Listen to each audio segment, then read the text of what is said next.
இன்றைக்கி நான் எப்படி சிக்கன் பிரியாணி மட்டன் பிரியாணி எல்லாமே இதே மெத்தடில் தான் செய்வேன். எப்படி செய்வேன் அப்படிங்கிறத பார்க்கலாங்க. ஃபஸ்ட்டு இதுக்கு என்னென்ன தேவை அப்படிங்கிறத ஃபஸ்ட்டு பார்த்துக்கலாம். பெரிய வெங்காயம் நான் இது 1/2 கேஜி எடுத்திருக்கேன். 1/2 கேஜிக்கு ஒரு 3லேருந்து 4 பெரிய வெங்காயம் நல்லா நீல வாக்கில் சிறுசாக கட் பண்ணி வச்சுருக்கேன். இது ஒரு பேக்கெட் வாங்கிட்டு வந்திருக்கிறேன், அவ்வளோதான்.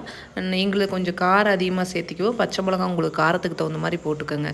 ஒரு 4லேருந்து 5 பச்சை மிளகா போட்டிருக்கேன். இது வந்து மல்லியும் புதினா கருவேப்பிலை இதெல்லாம் நல்லா க்ளீன் பண்ணல எல்லாம் வந்து அரிஞ்சு வச்சுருக்கேன். கொஞ்சம் புதினா அதிகமாக போட்டால் தான் நல்லா இருக்கிற மாதிரி இருக்கும். ஸோ அதனால் வந்து புதினா அதிகமாக வச்சுருக்கேன். சிக்கன் வந்து கொஞ்சம் நேரம் ஊற வச்சோம்னா கொஞ்சம் நல்லாயிருக்கும். சிக்கனாக இருந்தாலும் மட்டனாக இருந்தாலும் பிரியாணி செய்கிறதுனா கொஞ்சம் ரொம்ப பெரிய பெரிய பீஸாக எனக்கு பிடிக்காதுங்க. அது வந்து கொஞ்சம் பீஸோடு சாப்பிட்ற மாதிரி இருந்தால் எனக்கு எங்களுக்கு ஃபேமிலிக்கு வந்து பீஸ் அதிகமாக இருந்தால் நல்லா இருக்கிற மாதிரி இருக்குது. பிரியாணிக்கு என்ன பண்ணுவாங்க, ஒரு சிலர் வந்து பெரிய பெரிய பீஸாக போடுவாங்க. அந்த மாதிரி இருந்தால் எனக்கு என்னமோ பிடிக்காத மாதிரி ஒரு ஃபீலாக ஒரு நார்மலான பீஸ்னு வச்சுக்கோங்களேன். அப்படி தான் கட் பண்ணி கொடுக்க சொல்லியே நார்மலுக்கு சிக்கன் எப்படி கட் பண்ணி கொடுப்பீங்களோ அப்படி கட் பண்ணி கொடுங்க அப்படின்னு சொல்லி தான் வாங்கிட்டு வந்திருக்கேன்.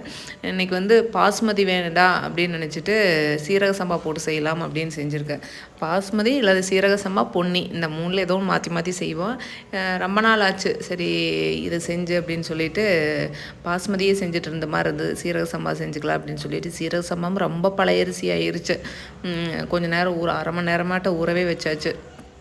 கொஞ்சம் பளபளன்னு தான் வந்தது. நான் மேக்ஸிமம் இதில் தான் செய்கிற மாதிரி இருக்குது. மண் சட்டிலாம் செய்வேன். குக்கர் வந்து எனக்கு வந்து பிரியாணிக்கு ஒத்து வராத மாதிரி இருக்குங்க. ஃபஸ்ட்டு எண்ணெய் கொஞ்சம் கடலெண்ணெய் கொஞ்சம் அதிகமாக ஊற்றிட்டு தாளிக்கிறதுக்கெல்லாம் எதுவும் கிடையாது. பச்சை மிளகாய் ஒரு 4 மிளகாய் 5 மிளகாய் எங்களுக்கு வந்து காரம் அதிகமாக இருக்கனால ஒரு 5 மிளகாய் போட்டு நல்லா அது ஃபேஸில் வெடிக்காத மாதிரி பார்த்துக்குங்க. நல்லா வந்து வெடித்து வந்ததுக்கப்புறம் அந்த பிரியாணி தலையெல்லாம் போட்டு ஜஸ்ட் ஒரு வதக்கி வெங்காயம் பார்த்திங்கன்னா நல்லா ஒரு வதக்குற கொஞ்சம் உப்பு போட்டிங்கன்னா நல்லா வதங்கிடும்.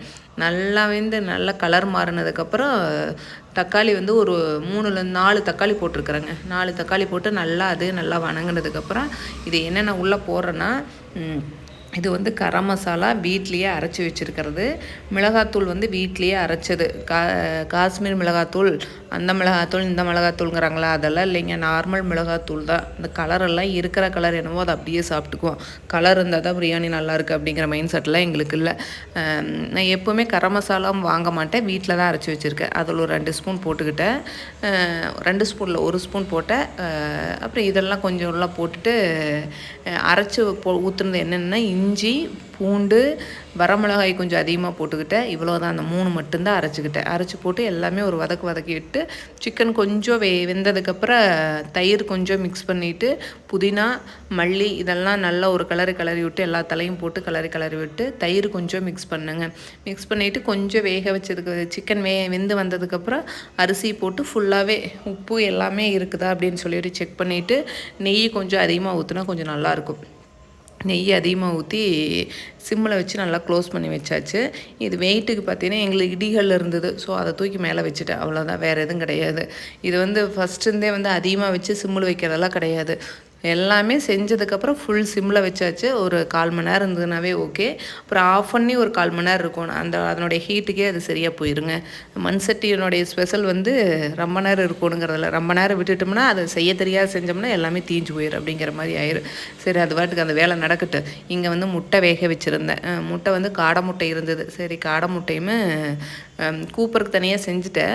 இருந்தாலும் நாங்கள் முட்டை சாப்பிடல. அவருக்கு முட்டை வேணும் பாருன்னு அவனுக்கு ஒரு முட்டையை வேக வச்சாச்சு. பாப்பாலாம் இருந்தாங்களா, அது எல்லாத்துக்கும் செய்கிறதா செஞ்சேன். பிரியாணின்னா கொஞ்சம் அதிகமாக தான் செய்வேன். ஊருக்கு போனால் அம்மா கூட்டமெல்லாம் அதிகமாக செய்ய மாட்டாங்க. அங்கேயும் கொஞ்சம் கொடுத்து விட்டுக்கலான்னு சொல்லிட்டு ஆனியன் ரைத்தா செஞ்சலாம் அப்படின்னு சொல்லிட்டு ஆனியனுமே உப்பு மல்லித்தலை இது மட்டும் நல்லா போட்டு மிக்ஸ் பண்ணியாச்சு. எல்லாமே கிட்டத்தட்ட ரெடி ஆயிடுச்சு. சாப்பிட்றதுக்கு வெயிட்டிங் அப்படிங்கிற மாதிரி தான் இருந்தது. இந்த தண்ணி கொஞ்சம் உள்ளே விழுகாத பார்த்துக்க. நம்ம நார்மல் ரைஸ் அப்படின்னா ஒன்றும் பிரச்சனை இல்லை. இந்த பாஸ்மதி சீரக சம்பாவெல்லாம் கொஞ்சம் கேர்ஃபுல்லாக செய்யலைன்னா குழஞ்சி போயிடுற மாதிரி இருக்கும். இது கரெக்டாக வந்துருச்சு. இது வந்து ஃபுல்லாகவே சிம்மில் தான் வச்சேங்க. ஒரு 1/4 மணி நேரம் சிம்மில் வச்சேன். அப்புறம் அரிசி போட்டோன்னே ஒரு 1/4 மணி நேரம் ஃபுல் சிம்மில் வச்சுட்டேன். அப்புறம் ஆஃப் பண்ணிவிட்டு ஒரு 10 நிமிஷம் 1/4 மணி நேரமாட்டு இருந்தது. அந்த மண்பானையினுடைய ஹீட்டுக்கே வந்து அது சரியாக போயிடும். மற்றபடி வந்து இதுக்கு அதிகமாக வந்து ஸ்வீடாக வச்சிட்டோம்னா அது எல்லாமே தீஞ்சு போயிடும். செய்ய தெரிஞ்சால் மண்பானை வாங்கி செய்யுங்க, இல்லைன்னா அதை விட்டுருங்க. தயவு செஞ்சு ரிஸ்க் எடுத்திங்கன்னா எல்லாமே தீஞ்சிடும். நான் எப்பவுமே மண்பானை தான். காடை முட்டையும் இதையும் நீட்டாக வச்சு நீட்டாக சாப்பிட்டாச்சு. நீங்களும் ட்ரை பண்ணி பாருங்களேன்.